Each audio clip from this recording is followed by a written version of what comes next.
I'm always ready when it's dealing with the business. You know how I get down. Okay, so can you hear me loud and clear today? Yeah, it's coming in just fine. I'm about to get an audio record going too. So just bear with Right. me 1 second, family. It's good to see you smiling. I can't front by that one. my my brother, what's going on with you, man? Man, I'm This is happy to see Layla your right face, here. bro. Yeah. Layla, Yes, sir. look. Oh, what happened? Yes, sir. Oh, word to give you. Everybody that know you say love. Okay, that's love, bro. That's love. That's Yep. love. So, are we ready? Yes, sir. We ready. Okay, let's go. All right. Oh, I gotta tell you this, right? As we get started. There's an individual by the name of Maxfield, right? Yes. Been giving you the utmost love and support to the Okay, highest. I want to give the brother Maxfield Sussman, man, a big shout out for everything that he is doing and everything he has done for PLM and what he's doing for me in this situation, man. I sincerely, big shout out to you, brother Maxfield, man. I sincerely appreciate everything that you're doing, bro. Thank you very much, man. And don't think that what you're doing is going unappreciated because it's much needed and sincerely appreciated. I want to give another shout out, man, to the Twin Towers, man. That would be Marva Austin and Marsha King, man. These sisters, man, they are my legal advocates, man, and they on top of the business. And I want to thank each one of these sisters and everybody else, man, that love and respect me. And I love and respect everybody, you know. So don't think if I don't say y'all name because there's too many of y'all to say. I'll be standing up here for like 16 years trying to say everybody's name for all the love and support that they're giving me. So just know this here that everybody salute and thank you very much. All right, all right. I'm glad we got everybody acknowledged that we could without saying a whole bunch of names. That'd be the whole call. Because we only got 20 minutes and we already used 5 of them. Yeah, so let's get with it then. Yes, sir. So the last video visit that we had, there was technical difficulty because the reception was messed up. And a lot of questions were presented about what you were saying. So to specify certain questions that was asked, one question that was asked is, how did you get jammed up? In a quick summary. Okay, this is how I got jammed up. Back in like September, October sometime, I had given a young lady a ride to Lewis Hospital, a $10 ride, cab ride. It was a credit ride. She ain't had the money at the time, and she was supposed to pay the $10 when she got it. Months go past, months and months and months go past. I get a call, like I think on the 9th of December. So it was like on a Monday night, early Tuesday morning. I think it was the 9th. That said that she was on her way back from Memphis. So I said, okay, cool. He said she was coming to Paducah. I said, cool. When you get here, just give me a call. And I went back to bed. The next day I called her and asked her was she in Paducah. She said, no. Mind you now, this is all over $10. Mm-hmm. She said, no. So she said, they wouldn't bring me all the way to Paducah. So I'm in Fulton, Kentucky with my children. So I said, okay, when can we link up? She said, later on in the week. I said, okay, then what about Friday? She said, yes. I said, okay, dear, I get up with you Friday then. Cool.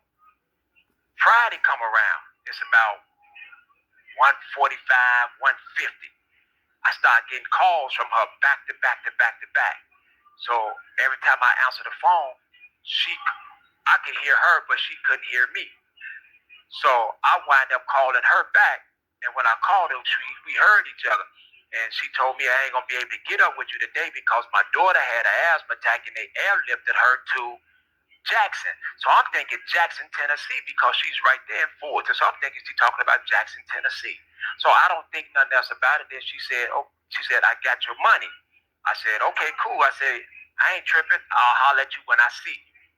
So the conversation go on, and then she bring up, hey, I got 2 more people. But now I got a customer in the car with me, so I'm trying to get off the phone. I said, hey, I told you I'll talk to you. I'll holler at you when I see you. I said, plus I don't want to talk about no stuff like that on the phone. And I hung up the phone. Boom, that's it. Mm-hmm. Didn't say nothing about no drugs. Ain't nothing about my house. Ain't none of this here. But unknowing to myself at that time, she was in the custody of the police because she had got pulled over for like some stop sign stuff and no proof and no insurance. And she had got caught with some methamphetamine. So she was using the $10 cab ride.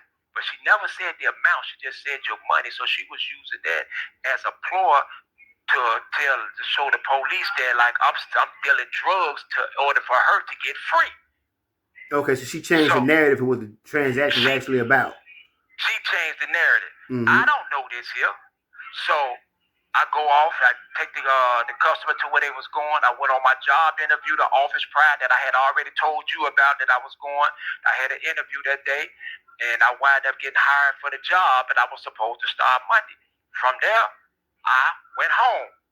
I dropped the customer off, went on my interview, went home.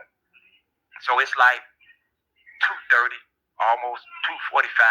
I'm at home getting ready to do a video on Joe Biden and the 1,500 clemencies that he had done. Mm-hmm. So about the police knock on my door. Boom, boom, boom, boom, boom, boom, boom.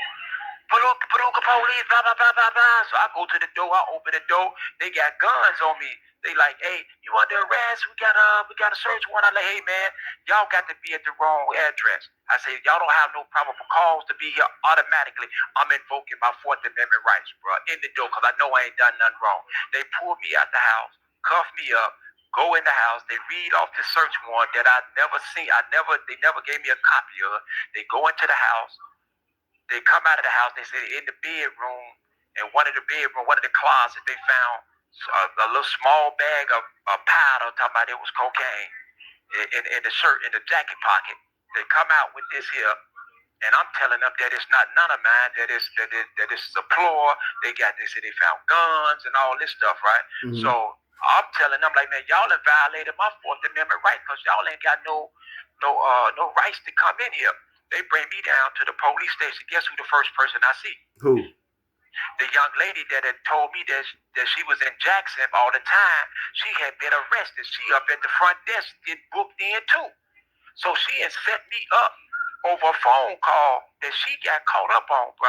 I give everybody my word. I am not a drug dealer. I wasn't selling no drugs.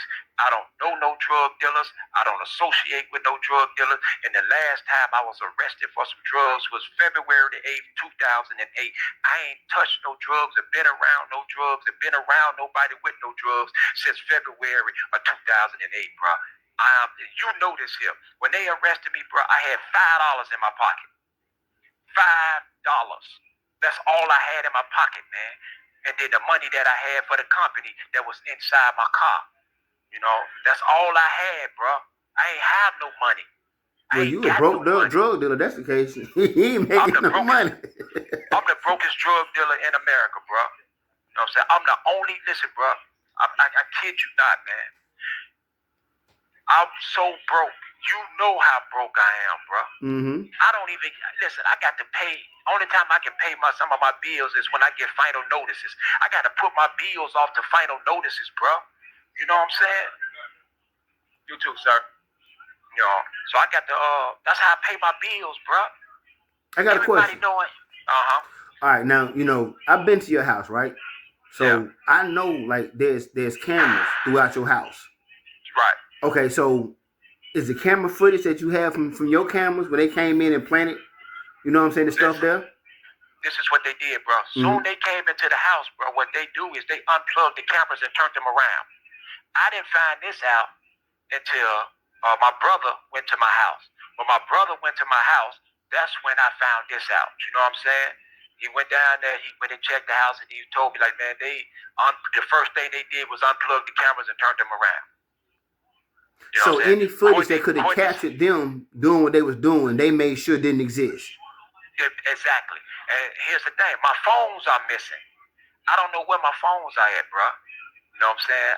They never they told me nothing about my phones or none of this stuff. So whatever, you know, I can see in my house from my phones. Right. So I got the cameras hooked up to my phone. So I don't know where my phones is at, so I don't know where the footage is dealing with my cameras. You You see what I'm saying? I don't know where this stuff is at. I don't know none of this.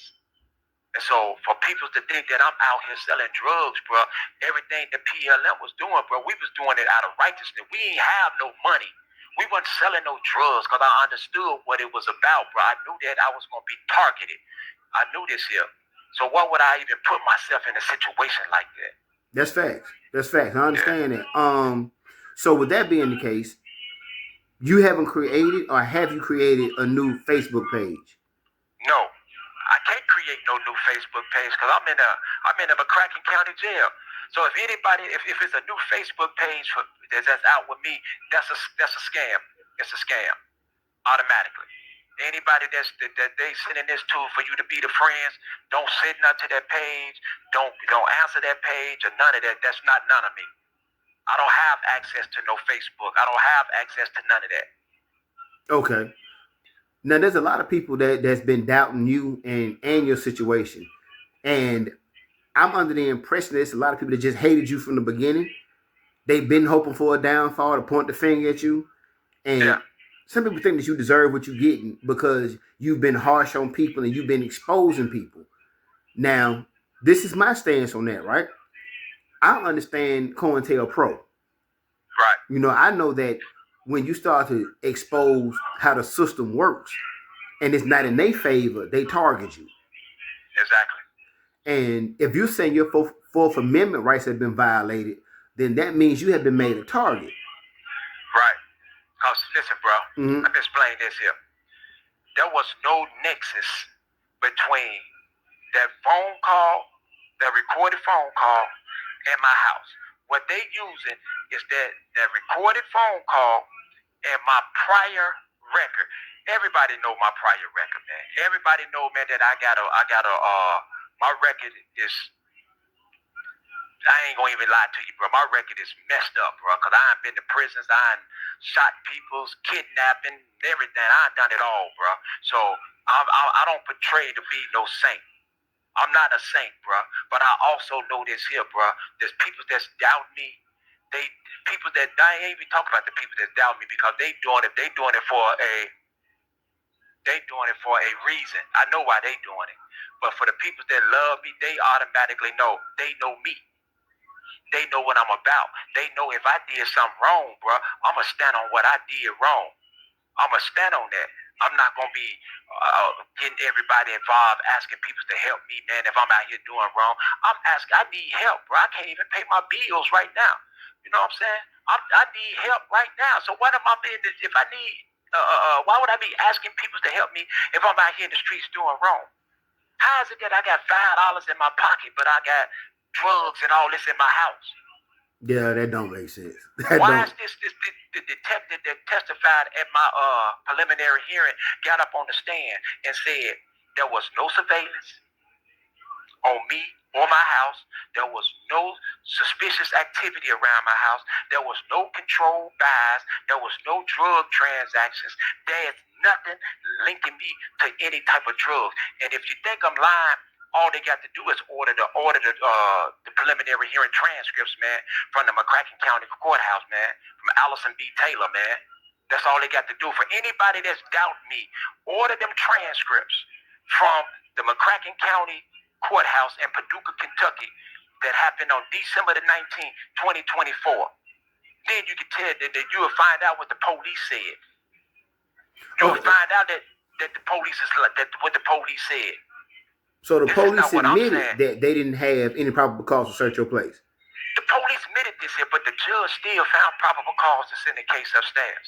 The police actually got on the stand, bro, and was coughing and choking and all this, and admitted that they did not have no surveillance of me or my house, no suspicious activity of my house, no controlled buys, no drug transactions, no nothing.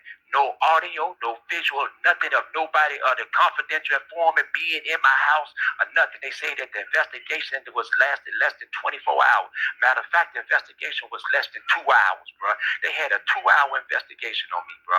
That telephone call, when they got that search warrant, they did the search warrant affidavit and the search warrant in my house. So that make sense to me, bro.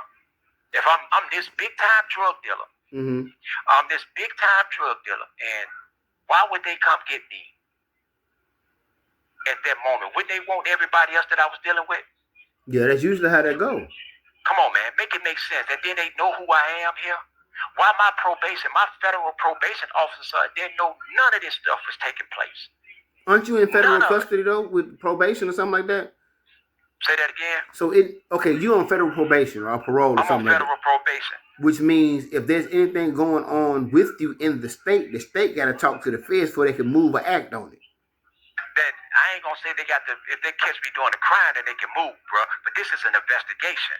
They didn't go investigate to see if I was on federal papers. They didn't investigate to go see none of that.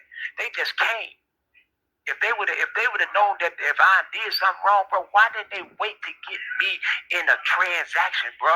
There is no transactions. Nothing. You see what I'm saying? Absolutely. Nothing. Now, so this is what people 1 second. We got 1 minute left there, brother, on the visit. Okay. So, is there any last words you want to shout out or say before the phone call hangs up? Man, I just want everybody to know that I'm fighting. I'm going to continue to fight. And I'm going to say this again.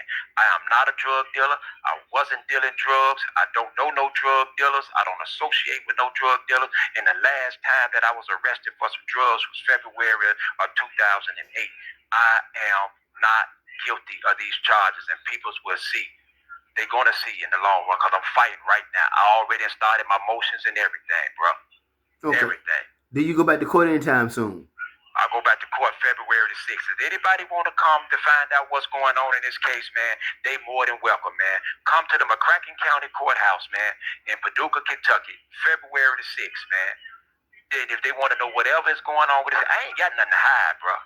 Ain't nothing for me to hide. I'm telling the God, heaven, truth on everything I love, bro. I'm in jail for $10. $10 cab ride. I'm a $10 cab ride that I gave somebody on credit. And here's something else. All the logs to be working that whole week, especially that day, December the 13th, that call log of me working, that's already documented, bro. So that'll show everywhere I was that day, what time I was there, what time I picked the customers up, when I dropped the customers off, where I dropped the customers off, and everything, bro. So it's going to show that, bro. It's going to show. So I got all that. All this is going to show. So all I'm asking people is to continue to support, you know what I'm saying, and don't give up. You know what I'm saying? Y'all keep strong. And I want y'all to know this here. There's a lot of hypocrisy going on.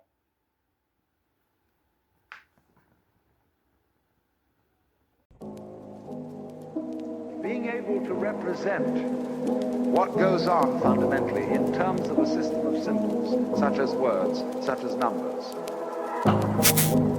The money representing the wealth. The symbols representing the reality.